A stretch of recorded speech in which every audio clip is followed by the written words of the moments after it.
Hello, I'm Adam White. Welcome to Spring TV on sport927.com.au. We're in the middle of the city today, just 24 hours out from the Melbourne Cup. We've just had the Cup Parade through the city streets, where we've been able to catch up with virtually all the trainers and jockeys going into the great race. Here's a snapshot of what they've got to say, their final word on their contenders. So sit back, relax, and pick who you think will win the Melbourne Cup. Well, look, you've won one of the big ones already so far this spring. Can you do it again on Tuesday? I'm hoping I can. It's an even race. There's a couple of standouts, but it's an even race other than that, and luck and running's going to play a big part, but I think you run well, definitely.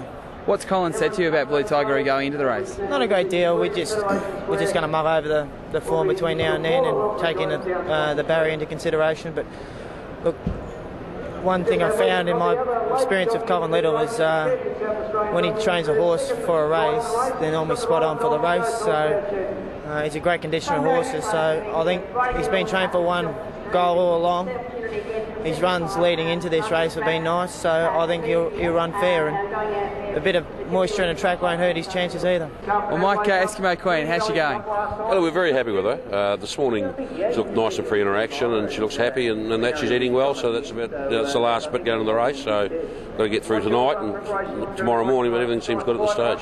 I guess your plans haven't been ideal in the sense that she didn't run in the Caulfield Cup, but you've run her in the Cox Plate. Is she where you want her to be going into Tuesday? Well, we preferred to have to go around the Caulfield Cup, because we'd really like to see her at 2400 metres against the older horses, because she's beaten the 3-year-old fillies, but never beaten the older horses. So just a little bit of a hiccup there at what happened, but luckily we were still in the Cox Plate and we got another run into her.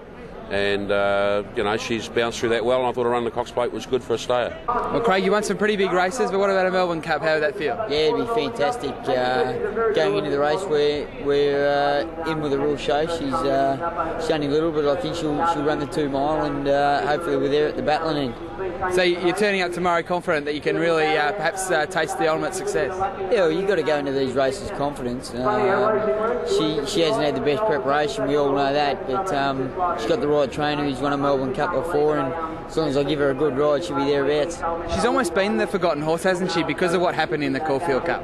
Yeah, exactly. I mean, she's had her ups and downs in this preparation. Her last prep was fantastic. She was a Group 1 winner, so she's proven it. She's proven it the class, and as long as we can run the 2 mile there genuine, I'm sure she'll be thereabouts. Well, Lisa, what was it like to ride a winner on Derby Day? Oh, it's fantastic. The horse gave me all, and it brings me on. We came here for 2 missions in the Saab and the Melbourne Cup, so we got halfway here. Does it give you real confidence that perhaps you can do it again tomorrow? Yeah, he's a horse that I've always had confidence in. I've never doubted the horse, and the rain is very welcome for him, and it's all onto the cup. Now you've got a bit of competition tomorrow with Lisa. You've got to make sure you do it for the Aussies. It's funny you say that. In New Zealand had the first female to ride in that Melbourne Cup, and hopefully I can be the first Australian to win the Melbourne Cup. That'll be quite ironic. How do you feel going into the race? Do you feel like you've got a legitimate chance? Look, I think we've got a genuine top 5 chance. The horse is going very well this season. Last year he ran 15th in the Melbourne Cup, and I think he can definitely improve on that. His form going to this Melbourne Cup is a lot better. Well, Dan, how are you feeling? Just 24 hours out, you got the favourite in the Melbourne Cup. Yeah, look, getting a little nervous, but my job's done. The horse is in great order, and we're just looking forward to getting them to the races. You've said now for the last week that Master O'Reilly's ready to go. He just needs Tuesday. That's right. Yeah, he's been set for the Melbourne Cup for a long way out, and the Caulfield Cup topped him off for the race, and it's just been a matter of waiting now. What about the barrier? Because a lot's been said about it, but you don't seem so concerned by 17? I don't think it'll matter. Like, he's a horse that settles back in his races. He should be able to get a nice position. Plaid will give him a nice run, and he'll track into it from about the 800 metre mark. Do you feel like you've got the horse to beat? Yeah, I think he's a deserved favourite. Like, he was a very good winner of the Caulfield Cup, and he looks like 2 miles will suit him. He looks like getting back to Flemington won't do him any harm either. What about Giro Valley as well? Almost the forgotten horse, because he ran super in the Caulfield Cup. He did, and he's come through his run on Saturday in the McKinnon really well, and I expect him to be very hard to beat. Well, Corey, how are you feeling going into the race? I feel really good. I was wrapped with the horse's run on the weekend. Although it wasn't eye-catching, I thought he ran a very respectable race, especially after his Caulfield Cup disappointment. Look, I think he's going in the race a nice chance. Because it was the real test case for him, wasn't it, on Saturday? See how he got through with that leg problem? Yeah, well, obviously Brian said it was a blimp on the radar now. He reckons he's got it 100% worked out. But look, obviously it's a little bit of a concern because he has had a little bit of a problem. But if you take that out of the picture, I think he's a great chance. I guess the thing too is the fact that he finished third last year. The Japanese horses aren't here this year. That should give you confidence as well. Yeah, there's no doubt he'll definitely see the trip out. Yeah, he's drawn the right barrier. Everything looks good. The only little disappointing thing was the leg problem in the Caulfield Cup, but onwards and upwards. Well, you won the Derby on efficient Flemington last year. What about the Melbourne Cup? Well, you can only hope so. You know, it's great to be back on him, and he's been trained for the race. He's bred to sort of run the distance, and you know, I'm just hoping we have a little bit of luck because I really think he can feature. It's a hard one to read, isn't it, Michael, with efficient, because he's been working so well during the week, but not putting it out on the Saturday. Yeah, that's exactly right. His track work's been outstanding, but he just hasn't been putting in the races. But there has been a few excuses. I think, you know, last start, the Cox Plate, it didn't really suit him too much. He didn't get a lot of room, and the start before that, well, he was just pulling too hard in the Turnbull. So I think, you know, getting back over the Derby distance and, you know, the 2 mile, and as long as he can have a bit of room in the straight, I think he will fire. You wanted the ride on Gallic. You had the choice out of a Gallic or efficient, so you feel like you're on the right horse?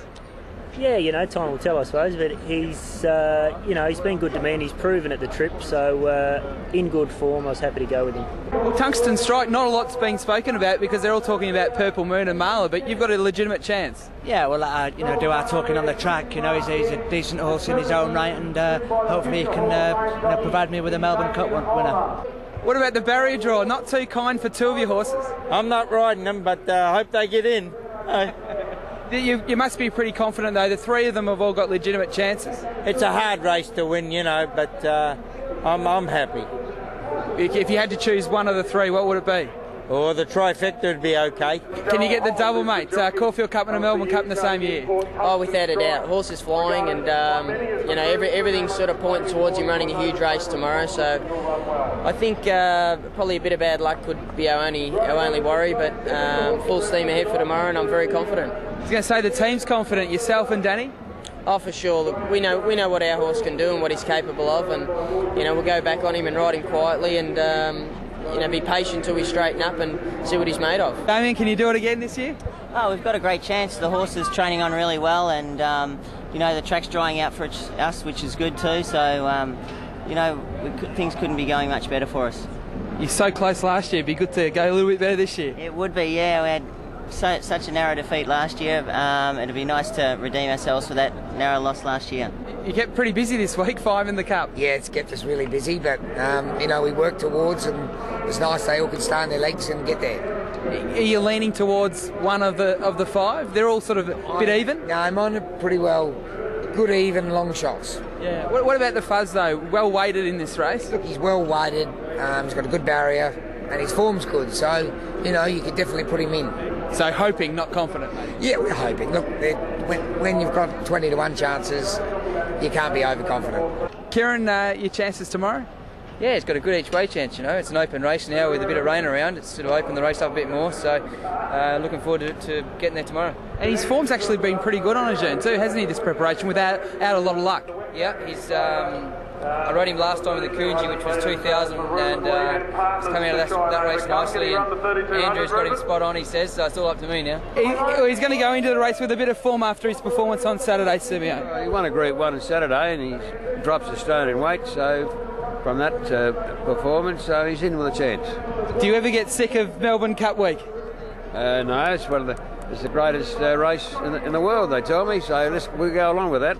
And you can win another one maybe tomorrow? We're working at it, hope so. It'd be nice to be in the placings. Well, how big would it be to win a Melbourne Cup? Oh, look, it's one of those things when you're a kid in racing or even in life that you dream of winning the Melbourne Cup. It's one of those races that only a few participants can be remembered for life. So it's one of the best things you can ever do is being involved in horse racing. And as you said, you won on Saturday. It'd be great to double up on Tuesday with a good lightweight chance. Yeah, look, winning the Classic Derby was fantastic, but always the elusive Melbourne Cup, the Cup with 3 handles, so it'd be great.